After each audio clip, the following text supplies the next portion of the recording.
Jubilee Hills hit and run కేసులో కీలక పరిణామం చోటు చేసుకుంది. ఈ కేసులో నిందితుడు మాజీ ఎమ్మెల్యే షకీల్ కుమారుడు రాహిల్ లొంగిపోయాడు. 2022లో జూబ్లీహిల్స్ రోడ్ నెంబర్ 45 లో రోడ్డు ప్రమాదం కేసులో రాహిల్ నిందితుడిగా ఉన్నాడు. ప్రమాదం జరిగిన తర్వాత నుంచి పరారీలో ఉన్నాడు. కోర్టు ఆదేశాలతో అతడు పోలీసులు ఎదుట లొంగిపోయాడు. అయితే దీనికి సంబంధించి ఫుల్ డీటెయిల్స్ మా ప్రతినిధి రత్నకుమార్ అందిస్తారు. రత్నకుమార్, చెప్పండి, మాజీ ఎమ్మెల్యే షకీల్ కుమారుడు రాహిల్ అయితే ఈ కేసుకు సంబంధించి పోలీసుల దగ్గర లొంగిపోయినట్టు తెలుస్తుంది. మరి విచారణ ఉండబోతుందా? ఏ విధంగా నెక్స్ట్ స్టెప్ వెళ్ళబోతున్నారు? గతంలో జరిగిన జూబ్లీహిల్స్ రోడ్ నెంబర్ 45 కేసులో బోధన్ మాజీ ఎమ్మెల్యే షకీల్ కుమారుడు మహమ్మద్ రాహిల్ అమీర్ కోర్టు ఆదేశాల మేరకు శుక్రవారం అంటే ఇవాళ జూబ్లీహిల్స్ పోలీసుల ఎదుట లొంగిపోవడం జరిగింది. అయితే తను పోలీసుల ఎదుట నిన్న సాయంత్రం లొంగిపోయినట్లు తెలుస్తోంది. అప్పటి నుంచి కూడా పోలీసులు తన్ని విచారించారు. విచారణ అనంతరం రాహిల్ కు బెయిల్ దక్కినట్లు కూడా సమాచారం అందుతుంది.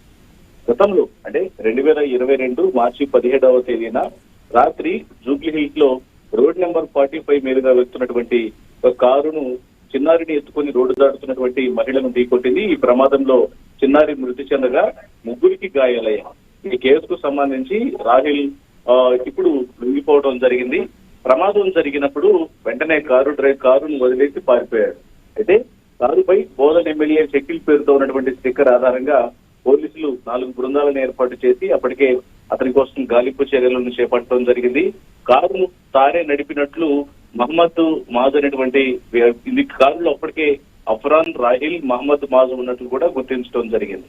అయితే రాహిల్ పక్కన కూర్చున్నటువంటి అఫ్రాన్ అనేటువంటి వ్యక్తి పోలీసులకు తప్పుడు సమాచారం ఇస్తూ కారు తానే నడిపాను అనేటువంటి విషయాన్ని తెలియజేశాడు. కానీ పోలీసులు పూర్తిగా విచారణ చేసినటువంటి సందర్భంలో అప్పుడు డ్రైవర్ స్థానంలో కూర్చుంది రాహిల్ అనేటువంటి విషయాన్ని పసిగట్టడం జరిగింది. అతని మీద కేసులు నమోదు చేసి పట్టుకునే ప్రయత్నం చేసినప్పుడు తను ఏకంగా దేశం వదిలి వెళ్లిపోయి దుబాయ్ లో ఉండటం జరిగింది. సో ఇప్పటికే పోలీసులు ఇక లుక్అవుట్ నోటీసులు కూడా జారీ చేయడంతో నిన్న సాయంత్రం తను హైదరాబాద్ కు వచ్చాడన్న విషయం తెలుసుకున్న తర్వాత అతన్ని ఎయిర్పోర్ట్ లోనే పక్కా సమాచారంతో పట్టుకొని అరెస్ట్ చేసి జూబ్లీహిల్స్ పోలీస్ స్టేషన్ తీసుకొచ్చి విచారణ చేశారు. ఇక విచారణ అనంతరం ప్రస్తుతం తనకు బెయిల్ వచ్చినట్లు తెలుస్తుంది. బెయిల్ రావడంతో తను వెళ్లిపోయినట్లు కూడా సమాచారం. Right Ratnakumar, thank you.